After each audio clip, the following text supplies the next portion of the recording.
Hello and welcome to Pages of Pixels, where we talk about new movies every week. I'm Rohan, I'm Kevin. and today we're going to be talking about Paddington in Peru, which is the third movie in the Paddington series. And before we go into what this movie is and what it's about, I just want to get your thoughts on, have you seen the first two? What's your familiarity with Paddington, the franchise?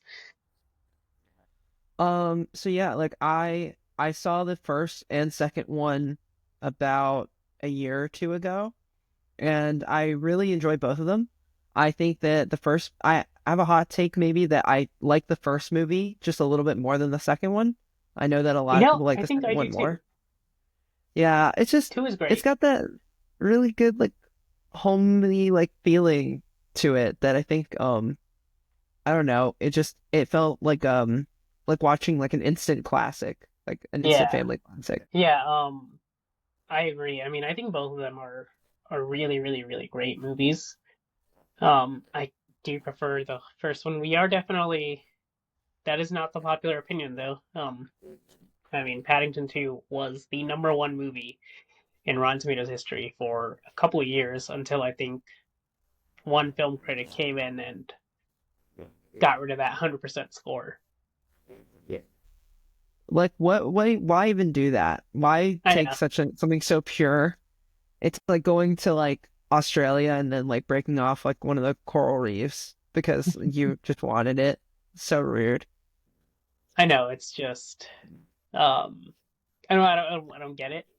Especially I don't get it. Like, why are you it's one thing to review the movie when it had just come out and do that, but then like 4 or 5 years later, I don't get it, but that's just me. But I love the first two movies, and I actually was a pretty big fan of the books. I remember I was like in fifth grade or sixth grade. I read a ton of those Paddington books, and when the movies came out, I was apprehensive because um, that first the first trailer that I saw for that first movie, I was like, this does not look good. This looks like they're gonna ruin what was magical about those books. But no, instead they captured it perfectly. And then two Mhm. was just as great. Aunt Lucy, she goes missing. He gets a letter from Olivia Colman saying that Aunt Lucy is missing. And that's kind of what kicks off this whole adventure where they have to find the Ruby Rocks, which is the entrance to El Dorado.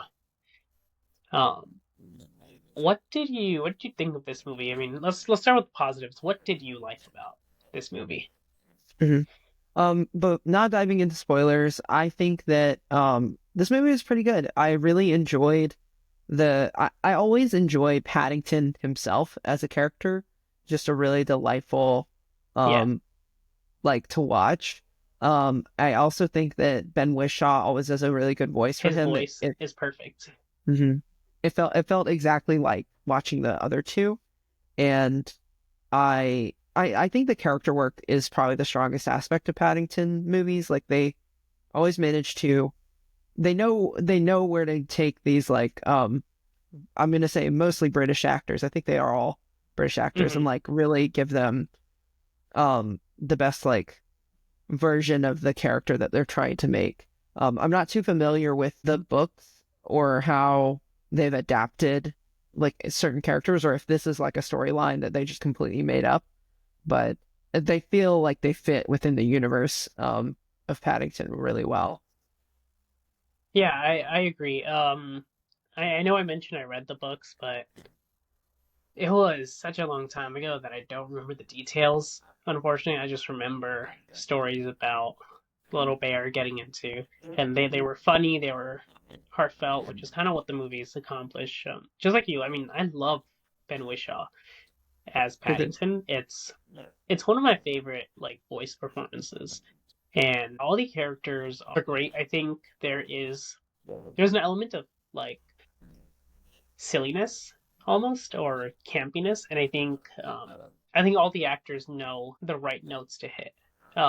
They it never feels like it's undercooked, but it never feels overcooked.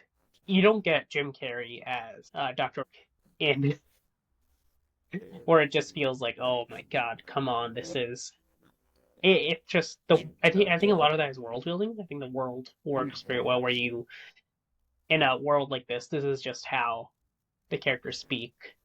This is how they will defy physics every now and then. Um, I mean, we And see it's a character funny. in this Mhm. movie throw something in the air, sing like a full verse of music, and then catch it.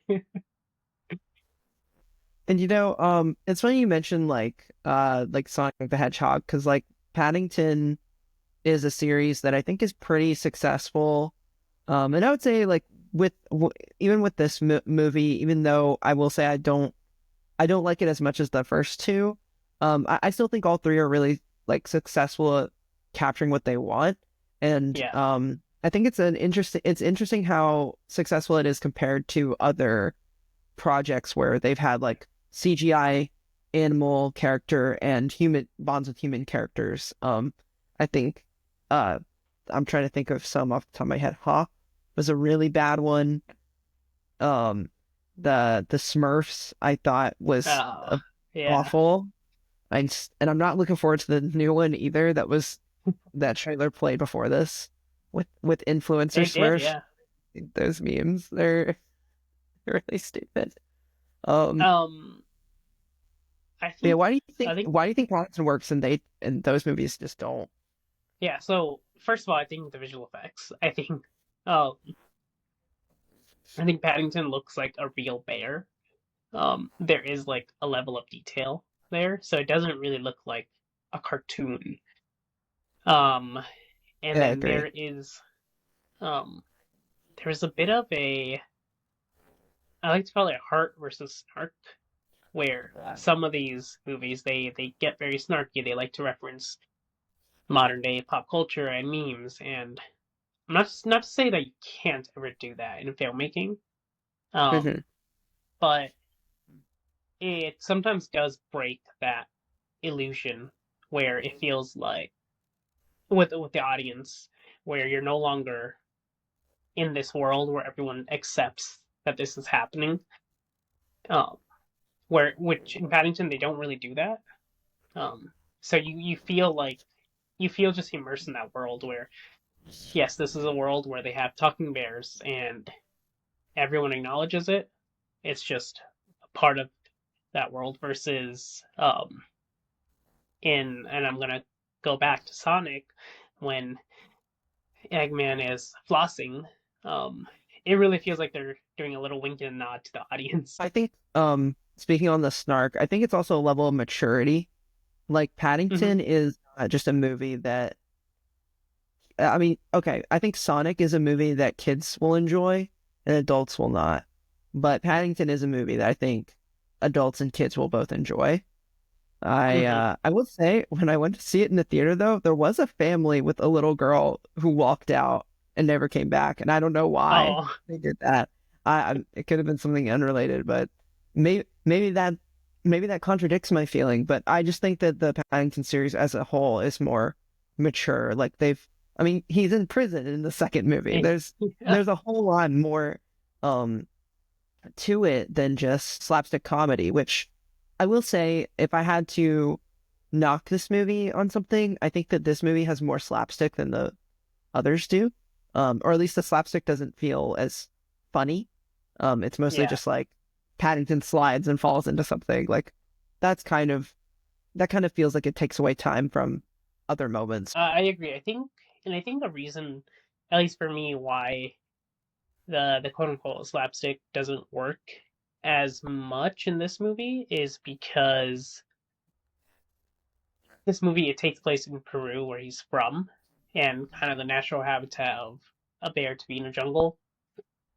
Versus the first two were about him acclimating in London. Um, and it's just it did have that fish out of water feeling. I Hmm. think I wonder if that's the reason why it doesn't quite work as well. Yeah, because it's like he's still experiencing that, and by now I Hmm. feel like Paddington is mostly settled in, and Yeah. doesn't make the same mistakes as he used to.